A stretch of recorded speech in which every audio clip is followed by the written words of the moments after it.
And now, Effective Communication with Phil Zeller, CEO, Dale Carnegie, Southwest Michigan. If the average lifespan is 70 years, from what I've read, and maybe you've read the same thing, how many minutes is that? I did the math. You don't have to. I took the average minutes, of course, minutes per day times 70 years. Actually, minutes per day, minutes a month, minutes a year, times how many years, 70 years average lifespan, and came out with 36,792,000 minutes you have in your average lifetime.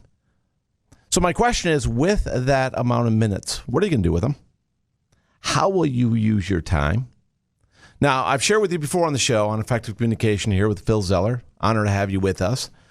The most important thing you have in your life is your time.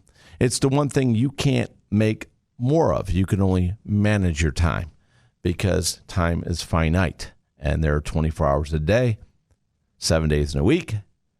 And, of course, when we look at years of your life, and if you live an average full life that's 70 years, you have 36,792,000 minutes to spend.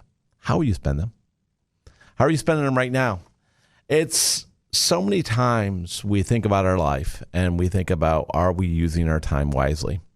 Are we using it in a way that is purposeful to us and to those around us?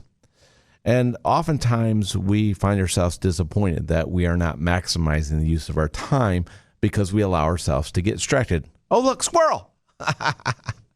You start looking around, you're looking for squirrels, right? And as I shared with you before on the show, I was diagnosed by a fifth grader as having ADHD. So I guess I've fallen victim to this. And what I really wanted to understand is, how do I focus? How do I be present in the moment? And this is critical to you becoming more effective as a human being through becoming more effective as a communicator.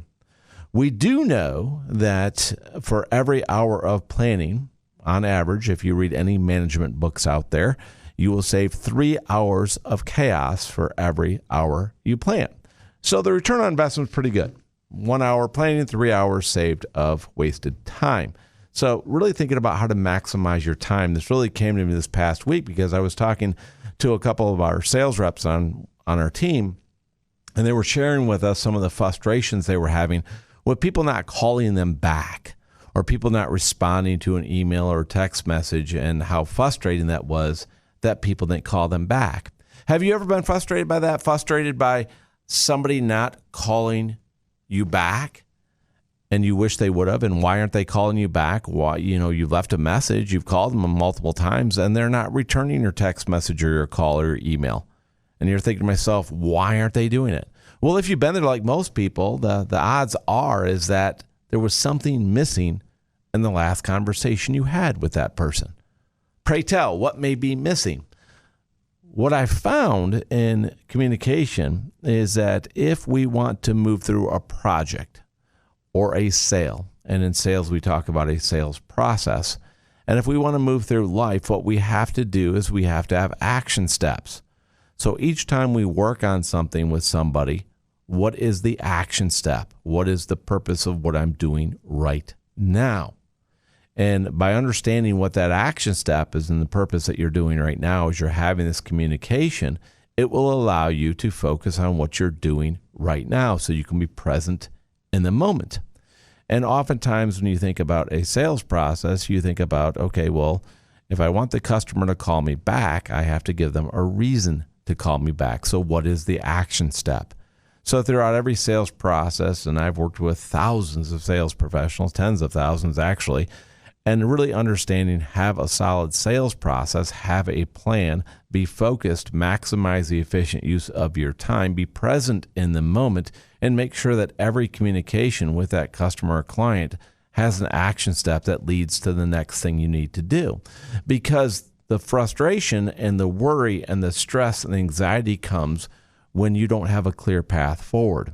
So you have to have a clear path for yourself. So each time you work on something, if you want to make better utilization of your time, have a clear plan and understand what is the action step today I have to take in my plan to get it through the next step. Now, you might not be able to see the whole big vision in its entirety that you planned out, and things do change.